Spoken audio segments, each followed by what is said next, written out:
श्री स्वामी समर्थ गुरुमाऊली यांचं हितवोज आणि प्रत्येक शब्दामध्ये त्यांनी छोटे छोटे उपाय दिलेत. त्याचा आपल्या जीवनामध्ये उपयोग करून घेण्यासाठी आरती हे एकात्मतेचं खूप मोठं प्रतीक आहे. तुम्ही बघा देशभरात आणि जगात सकाळी 8 वाजता भोपाळी होते. तुम्ही कुठल्याही गावी कुठल्याही केंद्रात गेलात तीच आरती तीच वेळ. शेकडो माणसं स्वामींच्या समोर आशीर्वादासाठी उभे असतात. दुपारी 10:30 वाजता स्वामींची आरती ऐकण्यासाठी म्हणण्यासाठी हजारो जण आरतीची वाट बघत असतात. आपणाला खूप मोठं अभयदान देऊन जाते.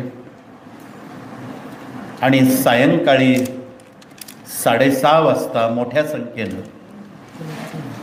हजारो भाविक नजीकच्या सेवा केंद्रात जाऊन आरतीत उपस्थिती लावतात. दिवसभराच्या उपक्रमात गाव पातळी ते देश पातळी असणाऱ्या सर्व केंद्रांवर देशात असणाऱ्या 150 कोटीपैकी असंख्य कोटी मानवजात स्वामींपुढे उभी राहत असते. याचा आपण हिशोब करा. यावरून आपल्या लक्षात येईल आपल्यासारखे असे असंख्य सेवेकरी या स्वामींच्या सागरात आहेत. या सर्वांनी एका कुटुंबासारखं वागलं. देशासाठी भारत मातेसाठी आपण एका विचारानं एका दिलानं आलो. सर्वांनी एका सुरात पर्जन्य सुक्त जर देशात म्हटलं न येणारा पाऊस नक्की. म्हणून आपणाला कळकळीचं निवेदन आहे, पाऊस येण्यासाठी तमाम मानव जातीनं, तो कुठल्या जाती धर्माचा याशी घेणं देणं स्वामींना नाही. स्वामींपुढे एकच जात आहे, मानव नावाची एकच जात आहे आणि माणुसकी नावाची एकच संस्कृती आहे. त्यालाच सेवेकरी स्वामी म्हणतात. म्हणून आपण त्या हिशोबानं स्वभावात बदल करावा. अनेक जातीचे धर्माचे विचाराची माणसं तुमच्याकडे येतील. त्यांना आपण स्वामींचं कार्य समजून सांगणं एवढं जरी केलं आम्ही म्हणतो फार झालं. म्हणून त्याला स्वामी सेवेकरी होण्यासाठी रोज 3 अध्याय स्वामी चरित्र वाचन मननाचे करावेत. रोज 11 माळा श्री स्वामी समर्थ जपाच्या करायला लावाव्यात. ज्यांना माळ घेऊन जप करणं शक्य नाही त्यांनी दिवसभराच्या कालखंडात निदान जेवढा वेळ मिळेल 15 मिनटं 20 मिनटं 1 तास तेवढा स्वामींचा जप करावा. आमच्या महाराष्ट्रामध्ये आणि ग्रामीण भागात ग्रामीण भारतामध्ये अगरबत्ती भगिनी लावतात स्वयंपाक करता करता. अगरबत्ती संपेपर्यंत स्वामींचा जप करतात. त्यांना एवढ्या चांगल्या अनुभूती आल्यात की ज्याचं नाव आपणाला शक्य आहे.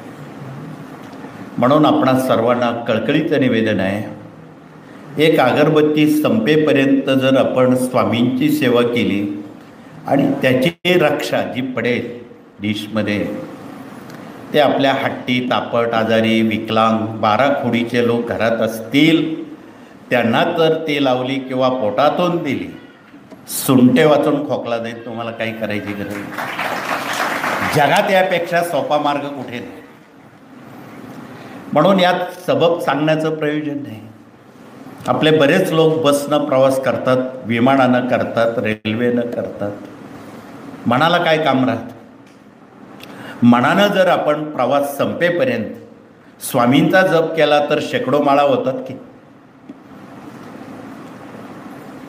एका तासात 25 ते 30 माळी होतात शांतपणे जप केला तर.